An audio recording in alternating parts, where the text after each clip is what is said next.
Les Détachés, c'est un projet qui est né de la rencontre avec un détenu dans une maison d'arrêt qui n'avait plus aucun lien avec personne de sa famille, de son entourage, et qui, chaque fois qu'il sortait de prison, commettait un délit pour pouvoir y revenir.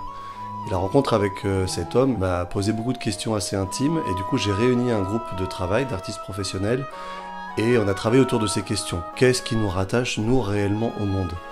Ensemble, on a monté des protocoles de travail pour mener des ateliers dans les prisons, et on a travaillé autour de la question du détachement. Les bouts de récits de vie qu'on a collectés en prison ont rencontré les nôtres et nous ont fait nous poser des questions au plateau. Et de ça, de ces exercices d'improvisation, de ces collectes de textes, on a créé une fable. Et la fable, c'est l'histoire de Jean, donc une personne incarcérée pour une longue peine, qui est dans la première scène au parloir avec sa mère. C'est la première visite qu'elle lui rend après 17 ans où ils ne sont pas vus. Mais Jean, je suis pas venu. T'es pas venu pourquoi? Pour m'écouter? Pour savoir comment je vais?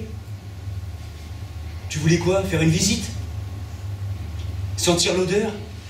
Tu t'ennuyais? Tu manquais de sensations, tu t'es dit tiens, si j'allais faire un tour à la prison. Et ces retrouvailles vont replonger Jean, et nous avec, dans toute une vie de non-dits, de manques et de carences.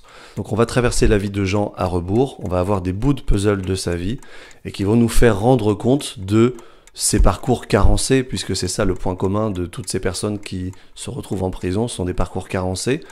Jean, qu'est-ce que tu viens de dire? Foutez-moi la paix. Non, alors ça par contre, Jean, c'est carnet de poste. Merde! Merde! Foutez-moi la paix! Et on a des éclats de vie, comme des pièces de puzzle, qui vont dévoiler le parcours d'un homme qui a dû se construire dans la violence de l'absence, du silence, dans celle des assignations sociales. Sa mère est dans le parc de l'hôpital, fumant une cigarette.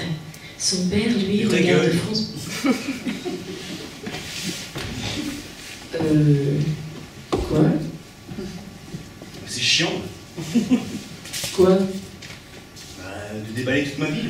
En parallèle de ça, on a une comédienne qui est en lien direct avec le personnage de Jean et qui questionne aussi les parcours de vie, la construction identitaire, ceux des personnages, mais aussi les siens, parce qu'elle représente aussi l'équipe et les questionnements que nous ont posés ces personnes en situation de détention. Ce personnage de la comédienne, il permet aussi de questionner à la fois le système carcéral, notre regard sur lui, nos préjugés, nos facultés d'empathie ou pas, et par là même notre processus de travail. Donc a priori Jean est le monstre que ce personnage de comédienne exècre dans toute sa splendeur, mais pourtant il y rencontre. Et par cela on pose la question de la monstruosité de nos humanités et de l'humanité qu'il peut y avoir aussi, même chez les monstres.